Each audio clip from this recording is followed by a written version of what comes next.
Et notre ami Maurice, qui participait à nos cours il y a de cela quelque temps, a perdu son père. Il est dans les Shloshim. Alors on va consacrer le cours Leilou Nishmat Aviv, Albert Avraham Ben Chana et Moshe, et le père de la maman de Florence, Julie, et le père de Daphné, Abu Zabi. Et mon père, c'est ce Shabbat, c'est sa Askara. Abit Tzemach, c'est ce Shabbat, sa Askara. Leilou Nishmatam. Et la paracha de cette semaine termine le Chumash de Shemot et se termine par l'édification du sanctuaire, du tabernacle. C'est un événement de grande envergure. Et l'édification définitive du Mishkan s'est passée le 1er Nissan. Le 1er Nissan, exactement dans un mois. Et cette date, évidemment, a beaucoup de signification. C'est pas par hasard que finalement le Mishkan a été érigé le 1er Nissan. Alors c'est un peu de ça qu'on va parler aujourd'hui, un peu de cette correspondance entre le jour où le Mishkan va être inauguré, le 1er Nissan, qui est non seulement Rosh Chodesh, mais qui est aussi le premier jour de l'année, selon la Torah. Le mois de Nissan étant le premier jour, le premier mois de l'année, donc c'est le premier jour du premier mois de l'année. Alors, voyons un peu ces commentaires en bas. Au jour du premier mois, voilà le jour où le Mishkan a été érigé. Rashi note dans son commentaire sur Vaïkra que la néoménie du mois de Nissan, ça se dit Rosh Chodesh Bekitsour en français, on comprend ça, correspond au 8e jour de l'inauguration du tabernacle. En effet, pendant 7 jours, il y a une espèce d'exercice de construction du Mishkan. Le Mishkan était monté et démonté, monté et démonté par Moshe Rabbeinu. Et le 8e jour, Vayehi Bayom HaShemini, le 8e jour, on a une paracha dans la Torah qui s'appelle Parashat Shmini, il a définitivement été monté. Donc, c'est le 1er Nissan qui correspond au 8e jour de l'inauguration du tabernacle, jour où il fut définitivement dressé et qui reçut 10 couronnes. Le 1er Nissan reçut 10 couronnes. Il a été marqué par 10 événements énumérés au Seder Olam. Et il y a ici l'opinion de Nachmanide qui vient confirmer cela, l'opinion de Rabbi Ibn Ezra qui dit que c'était non pas le 8e jour mais le 1er jour. Les travaux du tabernacle avaient été achevés le 25 Kislev, qui est le 1er jour de Hanouka. C'est intéressant. C'est bien qu'on se pose la question de savoir pourquoi son érection et inauguration furent ajournées au 1er Nissan. C'est-à-dire qu'en fait, le Mishkan était prêt déjà depuis le 25 Kislev. Et voilà qu'Akadosh Baruch Hu a donné l'ordre à Moshe Rabbeinu de le construire, de le faire entier. Seulement le 1er Nissan. Pourquoi? C'est une question importante. Le Talmud, dans le traité de Shabbat, met l'accent sur la coïncidence voulue et recherchée entre le jour de l'érection et celui qui se distingua de tous les autres par les 10 couronnes qui lui furent décernées. Alors il est clair donc que si ce n'est pas quelque chose de logistique, ce n'est pas quelque chose de technique, le fait que la construction du Mishkan, finalement, ait été repoussée au 1er Nissan, n'est pas quelque chose de technique, puisque c'était déjà prêt depuis le 25 Kislev. Faites le compte, entre le 25 Kislev et le 1er Nissan, on a le mois de Shvat, ensuite on a le mois de Hadar, et donc on a plus de 2 mois qui se sont écoulés entre le moment finalement où le Mishkan a été terminé et où il a été érigé. Alors, donc, il y avait une volonté donc, de faire correspondre la construction du Mishkan avec ce temps-là particulier qui est du premier Nissan. Ce premier Nissan de la seconde année de la sortie d'Égypte fut un Yom Rishon, premier jour de la création du monde. C'était donc le premier jour de la semaine, le premier jour du mois, le premier mois de l'année. Ah, ça devient intéressant qu'on ait eu que la date qui a été ciblée est cette date-là, qui correspondait donc au premier jour Yom Rishon, le premier jour de la création. Il fut le premier jour où les Nessiim des tribus, offrirent leur présent pour l'inauguration du tabernacle. On apprend ça à la fin de la parashat Nasso. Chacun des tribus, chacun des princes des tribus, chacune des tribus, chacun par son prince, a commencé à amener une korban d'inauguration, le premier étant la tribu de Yehuda.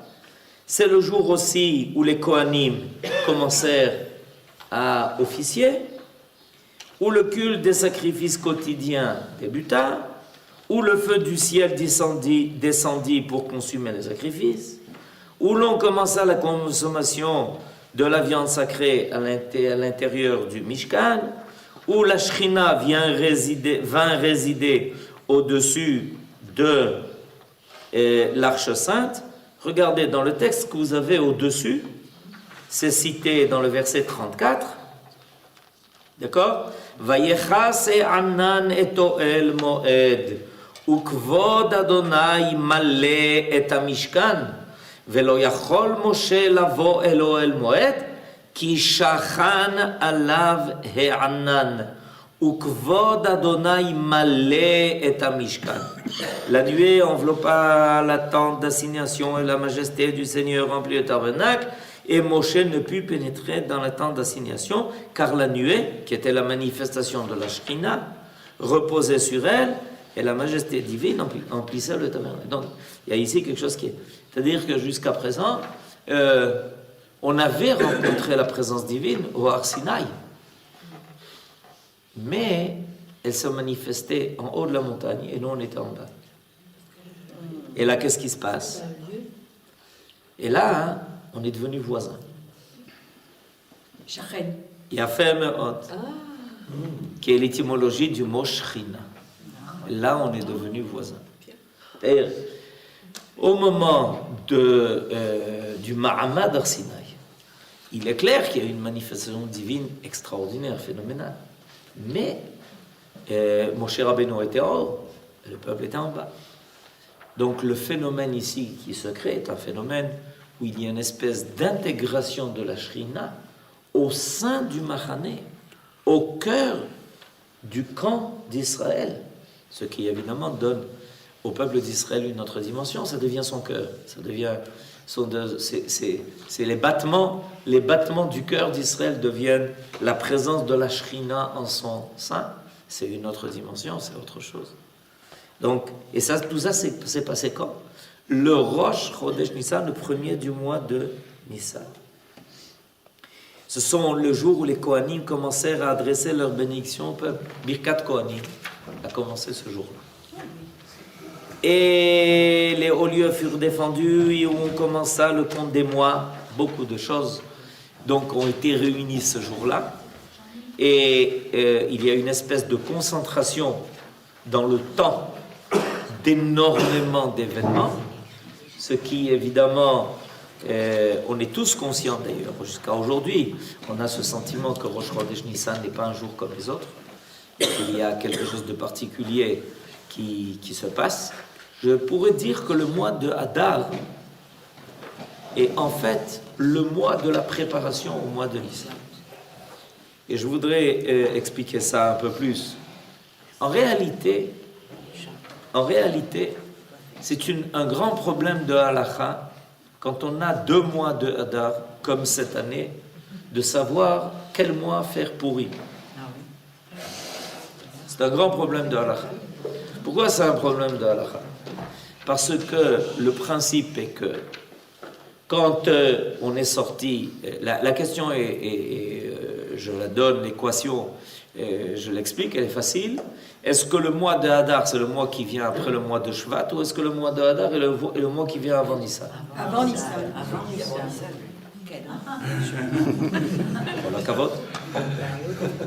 Figurez-vous qu'en général, c'est le mois qui vient après Shvat, qui est aussi le mois qui vient avant Nissan. Et pourquoi vous avez décidé tout simplement que c'est le mois qui vient avant Nissan?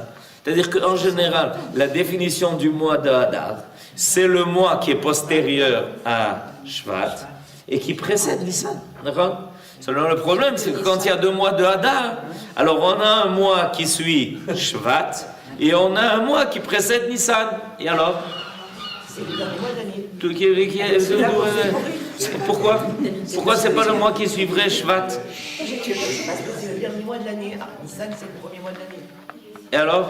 Et bien donc Adar Bet, c'est le dernier mois de ça. Alors vous savez ce que dit le Gaon de Vilna? Le Gaon de Vilna dit l'année, comme cette année qui est une année Me'oberet, embolismique. C'est tous les combien ça? Il faut reprendre son souffle. C'est embolisme. C'est une année où en réalité on a 2 fois la fin de l'année. En fait, en réalité, on a Hadar, Ve-Hadar. C'est-à-dire, c'est comme ça qu'on a l'habitude de dire. Hadar, Ve-Hadar. C'est-à-dire qu'en réalité, tout est doublé. Alors, et ça, c'est une compréhension qui permet de comprendre pas mal de choses. Parce que, dans certains domaines, on s'accorde à dire que le mois de Hadar est le premier. Dans d'autres domaines, on s'accorde à dire que le mois de Hadar est le deuxième. Et chaque chose peut se justifier, comme je viens de l'expliquer, en justifiant le mois de Hadar comme étant celui qui vient après Shvat, ou en justifiant le mois de Hadar comme étant celui qui vient avant Nissan. Et au niveau de la halakha, on a un principe. Quand on arrive à un temps où on peut faire une mitzvah, on n'a pas le droit de le sauter. Lo ma'avirim à la mitzvot, ça se dit. C'est-à-dire que si tu rencontres la possibilité de faire une mitzvah, ne la repousse pas. Tu l'as rencontrée, tu l'as fait tout de suite. Alors on rencontre un mois qui s'appelle le mois de Hadar et on dit alors on fait Purim. Et la question se pose. Et la réponse qui est donnée par la Gemara est intéressante. C'est qu'en réalité, on aurait pu penser que Purim se passe le premier du mois, le premier Hadar, dans le premier Hadar. Mais il est important que Purim soit avant Nissan. Un mois. Pessah. Il est important que Purim soit avant Pessah. C'est-à-dire que la réponse définitive de la Gemara, pourquoi finalement on fait Purim le deuxième Hadar, alors qu'on aurait dû le faire le premier, c'est parce qu'il faut que Purim soit avant Pessah. Maintenant, au niveau chronologique, entre nous, c'est le contraire. Oui, c'est après, c'est 11 mois après. Pardon? C'est 11 mois après. En réalité, Pessah s'est passé 1000 ans avant Purim. Oui. Je vous surprends là, je vois. On est d'accord? Ok. Pessah s'est passé 1000 ans avant Purim. Alors pourquoi faut-il que Purim soit avant Pessah? Et même dans l'année, on s'est dit que pour moi c'est Nissan. Vous comprenez? C'est une question. Pourquoi il faut que Purim soit avant Nissan? Si tu me parles de l'ordre chronologique, pourquoi? Quel rapport entre Purim et Pessah? Quel rapport? Purim, c'est arrivé à la fin de l'exil de Babylonie. Pessah est arrivé à la sortie d'Égypte. C'est 1000 ans avant. Dans l'année, c'est puisque le premier mois. Et quoi dans l'année? C'est nous qui décidons que ça soit comme ça. C'est la Torah qui vient. C'est nos sages qui nous ont dit on ne veut pas que Purim soit le premier Hadar, on veut que Purim soit le deuxième Hadar. Pourquoi? Parce qu'il faut que Purim soit avant Pessah. Ah oui, pourquoi? Pourquoi? Parce qu'elle se ressemble. Après quoi? Après quoi? Mais le premier mois de l'année, c'est Nissan et le dernier mois, c'est Hadar. Qui a dit que le dernier mois c'est Davka Adarbet? À la fin du temps. Pourquoi? Peut-être que le dernier mois, c'est Shvat. Et qu'est-ce qu'on fait avec Adarbet? On l'a rajouté au milieu. C'est comme quand on oublie un mot, on fait un truc comme ça et on met le mot en haut. C'est un mois qu'on a rajouté. Pourquoi on a rajouté? Parce qu'on voulait repousser Pessah. On voulait repousser Nissan. Mais c'est quoi Adar? Pardon? Pourquoi c'est Adar qu'on a doublé? Pourquoi c'est le mois d'Adar? Oh, il a fait mieux. Pourquoi c'est Hadar? Ça, on le sait pourquoi c'est le mois de Hadar. On a doublé le mois de Hadar parce que la Torah nous oblige à faire Pessah au printemps. Cette année, on l'a eu un peu trop tôt. La Torah nous oblige à faire Pessah au printemps. C'est une obligation, c'est marqué en toutes lettres. Bechodesh Ha'aviv. Il faut que Pessah tombe au printemps. Or, étant donné que, à cause du décalage qu'il y a entre l'année lunaire et l'année solaire, alors Pessah est encore trop tôt et on a besoin donc de repousser. Donc ce qu'il faut repousser, c'est toujours le mois de Nissan. Comment on repousse le mois de Nissan? En rajoutant de force le mois de Hadar au milieu. Mais je veux juste revenir sur en fait l'explication. L'explication de la Gemara, elle est intéressante. C'est qu'en réalité, nos sages nous laissent entrevoir que pour se préparer au mois de Nissan, pour se préparer à la Géoula de Pessah, il faut la Géoula de Purim. Pour se préparer à la Géoula de la sortie d'Égypte, qui est en réalité le modèle et l'annonce de la Géoula de la fin des temps, il faut d'abord passer par la Géoula de Purim. C'est la raison, ce que je voulais expliquer. C'est-à-dire que ce qui arrive, ce qui nous est arrivé à l'époque de Mordechai et de Esther, a une conséquence importante au niveau de notre Géoula, qui est la Géoula qui est prévue pour Nissan. Benissan Nigalou, Benissan Atidim Negael. On a donc le Pessah de la sortie d'Égypte. Ensuite, on a Purim. Et ensuite, on a le Nissan de la fin des temps. Donc, vous comprenez, qu'est-ce que devient Purim? Purim devient la fête qui se trouve exactement à intervalle entre la première Géoula et la fin, et la Géoula de la fin des temps. Et donc, ce que nos sages nous ont dit, il faut repousser Purim au deuxième Hadar, parce que sache une chose, c'est que la possibilité de rentrer dans Nissan, donc dans ce temps de Géoula qui s'appelle Nissan, qui est le Pessah, non pas seulement de celui qui est arrivé déjà, mais le Pessah qui est prévu et qui doit arriver, l'El Shimurim. Toute notre compréhension de ce qu'est la fête de Pessah, c'est la préparation en fait de la Géoula de la fin des temps. C'est clair. C'est pour ça qu'à Pessah, on s'occupe de Yerushalayim et de Eliyahu Hanavi. Quel rapport? Quel rapport? Si tu parles de la sortie d'Égypte, quel rapport entre Yerushalayim et Eliyahu Hanavi? Et Shana Haba Yerushalayim Abnouya. Quel rapport? Et le 5e cause de Eliyahu Hanavi. Quel rapport? Et c'est où c'est le rapport? C'est qu'en réalité, le Pessah que l'on va vivre est le Pessah qui est le prolongement de la sortie d'Égypte et qui nous fait avancer petit à petit, chaque année, par ce Pessah que l'on va vivre, au Pessah de la fin des temps. Yosef voulait dire quelque chose. Une question. Tout à l'heure, on est déjà passé sur Akadosh Baruch Hu en haut et en bas, mais pour rester sur ce sujet-là, et que ce soit le premier Hadar ou le second Hadar, Oui. dans le raisonnement que j'ai cru comprendre que vous développez, il se situe de toute façon avant Nissan. Oui, Il bien se sûr. situe avant Nissan, que ce Oui, soit le non. premier ou le deuxième. Est-ce qu'il doit être collé à Nissan? C'est ça la question. La question est de savoir est-ce qu'il doit être collé à Nissan. Je répète, en général, chaque année, on a un mois qui est celui d'après Shvat. Shvat, c'est le 11e mois.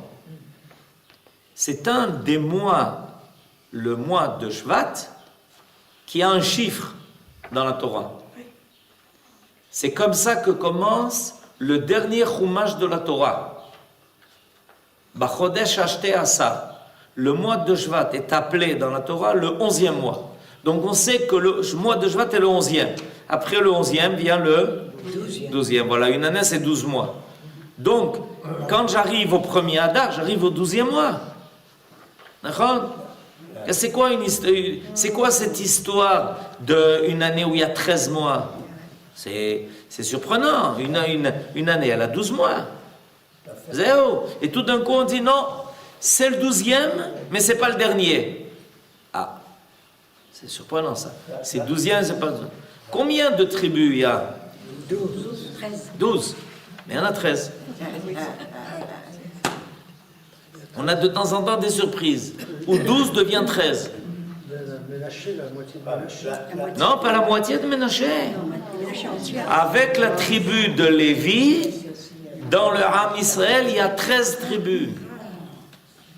Il faut que tu décides.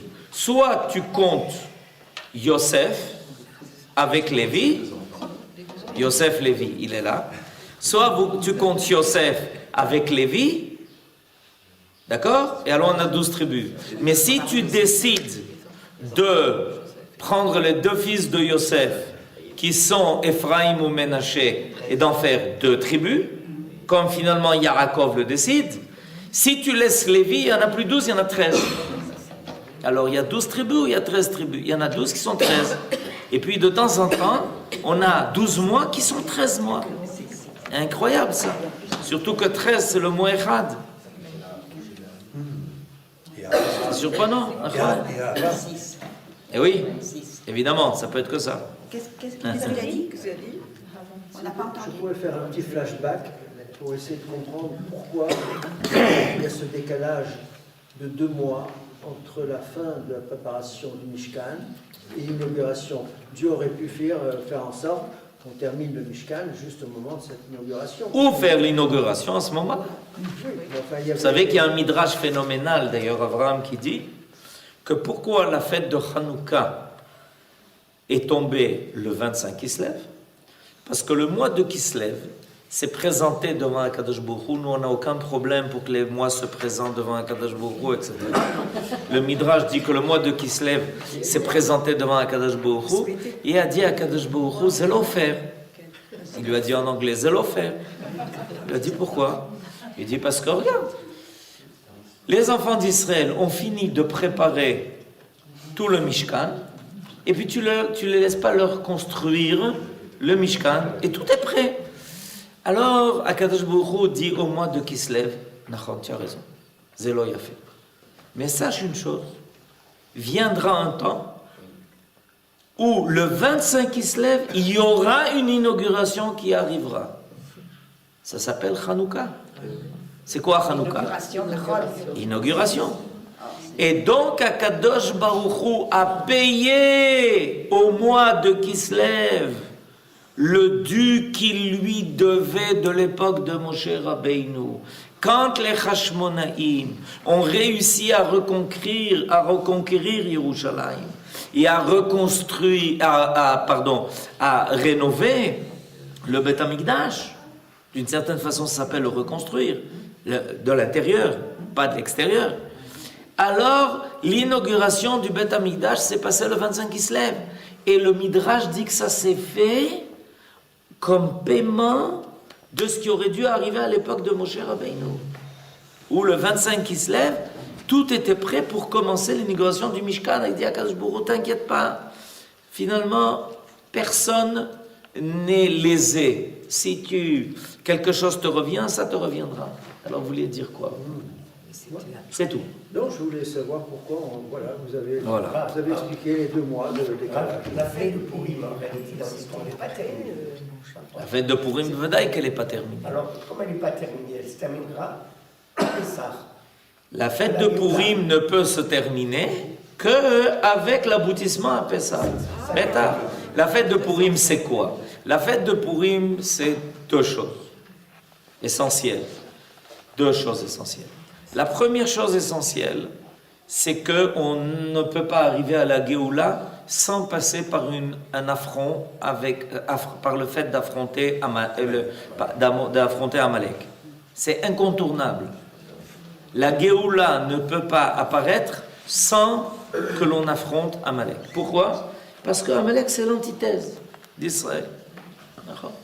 De la même façon que quand un enfant juif naît, il est juif.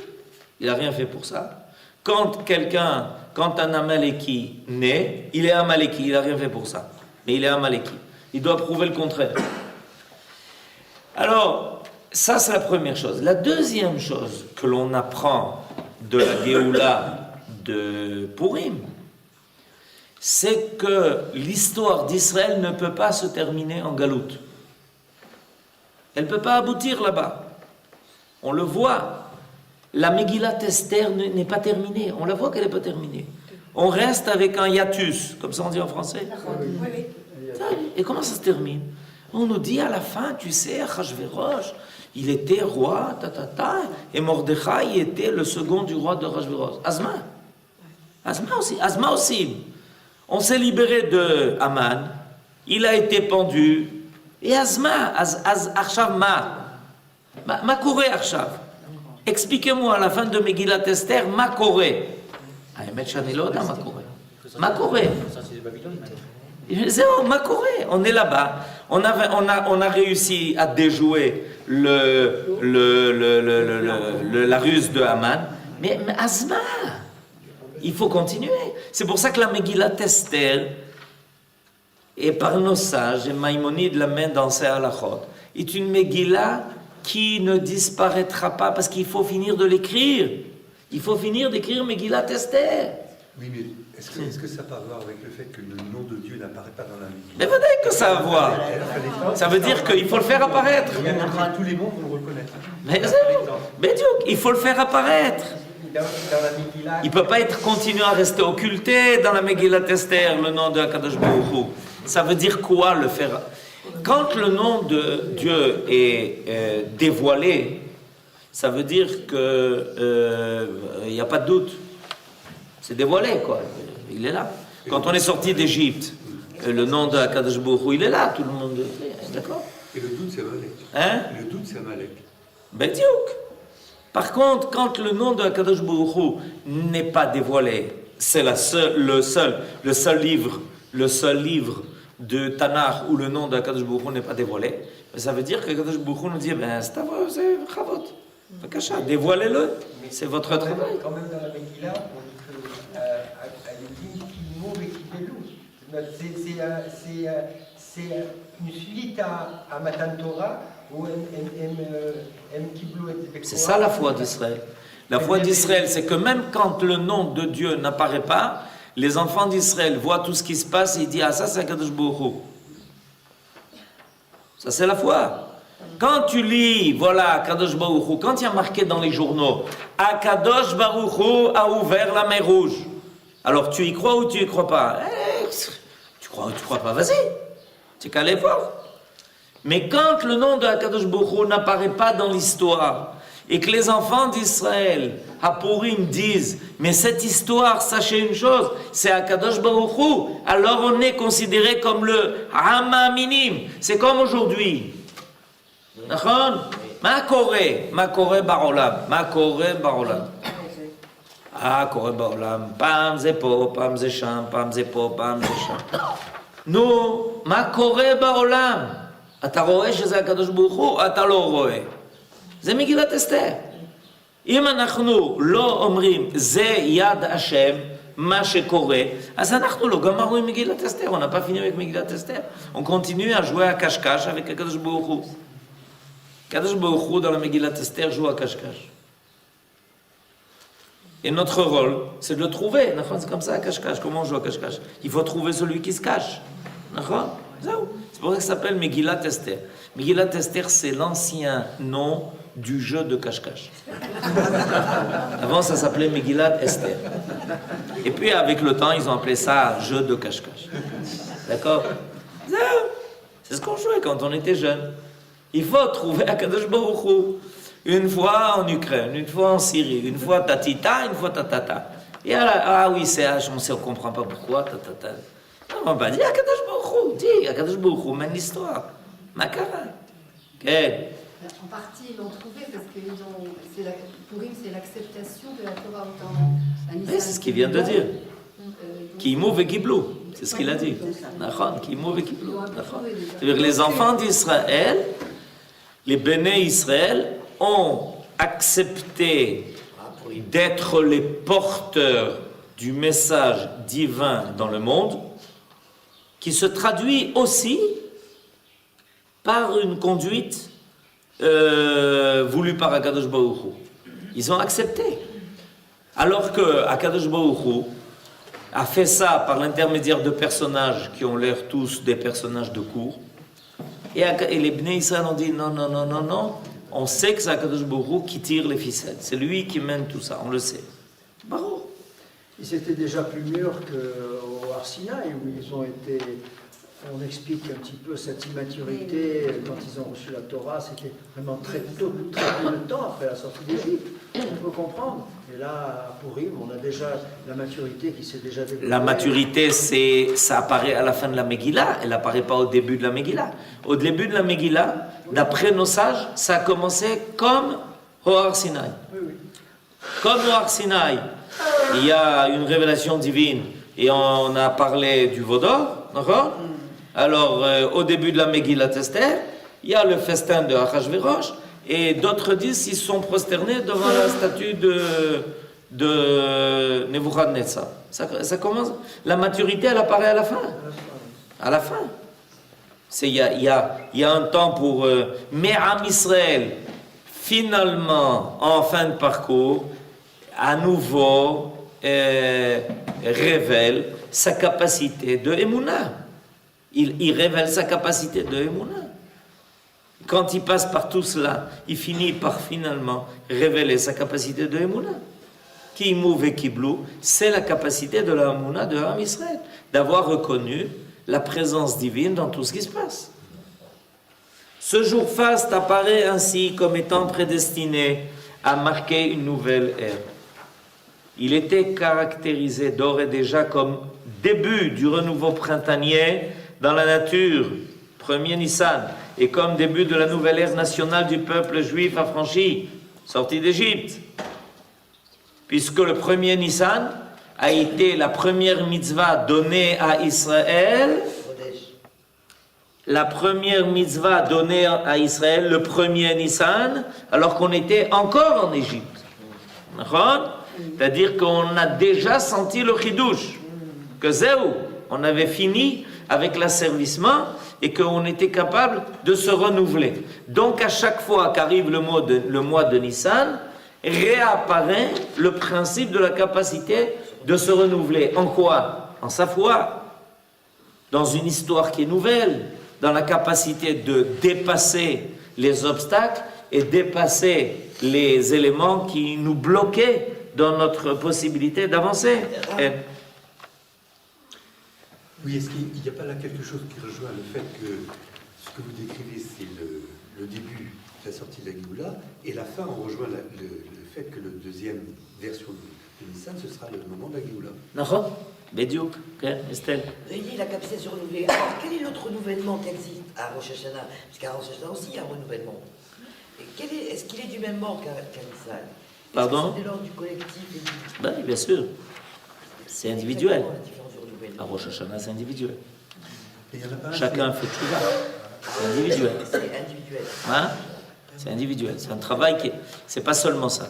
C'est un travail qui est surtout individuel, quoi qu'il y a aussi un côté collectif, puisqu'on dit que Akadosh Baruch Hu décide du sort des nations, des sorts des dieux du monde entier, mais ça touche beaucoup plus le niveau de la nature.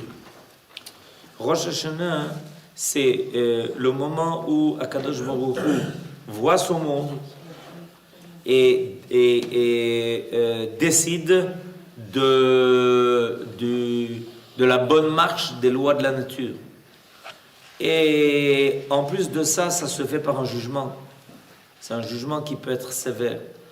Le mois de Nissan, c'est la Géoula des lois de la nature, puisque la sortie d'Égypte s'est faite par des miracles. Donc il y a eu une libération des lois de la nature. On s'est libéré des lois de la nature. Et on est donc capable de dépasser les lois de la nature avec Nissan. À Rosh Hashanah et Yom Kippour, on sait que Akadosh Baruch Hu juge mais dans le cadre des lois de la nature. Combien de pluie va tomber, combien de pluie ne va pas tomber, où est-ce qu'il va y avoir abondance, où est-ce qu'il ne va pas y avoir abondance. Par contre, à Nissan, on est capable de dépasser les lois de la nature. C'est pour ça que c'est une succession de miracles. C'est une succession de miracles. À Nissan, on respire parce qu'on sent qu'on n'est pas enfermé dans le carcan des lois de la nature. On arrive devant la mer Rouge, alors on dit, mais alors qu'est-ce qui va se passer? Mais rien, elle s'ouvre. Comment elle s'ouvre? Elle s'ouvre, je sais pas grand-chose. On n'est pas à ça près. Or, ce double commencement devait être couronné par l'avènement de la Shrina, venant résider au milieu de son peuple. Pour Israël, en effet, le renouveau de la nature et la renaissance nationale n'acquièrent toute leur signification que grâce à la présence de la Shrina. Parce que pour Akadosh Baruch Hu, il n'y a pas de limite. Quand donc Akadosh Baruch Hu est parmi nous, donc toutes les limites peuvent être franchies. La coïncidence de ces trois dates fondamentales, c'est-à-dire l'apparition d'Israël dans le monde en tant que peuple, avec Nissan, et puis l'apparition de la Shrina au sein d'Israël, le premier Nissan, la capacité de se libérer, c'est le jour aussi où on prouve qu'il y a un monde, mais qu'il y a quelque chose qui transcende le monde et qui peut nous libérer de ces lois qui semblent tellement obligeantes. La coïncidence de ces trois dates fondamentales, le témoignage de la profonde harmonie qui doit embrasser, selon l'idéal juif, l'évolution de la nature et celle de l'existence nationale, comme de l'esprit divin du peuple juif. Finalement, à la Géoula finale, tout se rejoint. Tout se rejoint. Akadosh Baruch Hu fait coïncider à une date la capacité d'une harmonie totale entre ce que la nature est capable de donner, les hommes qui y vivent, et la foi qui fait comprendre que tout cela vient d'en haut et n'est pas asservi à quelque chose qui est bas. Voilà. Shabbat Shalom.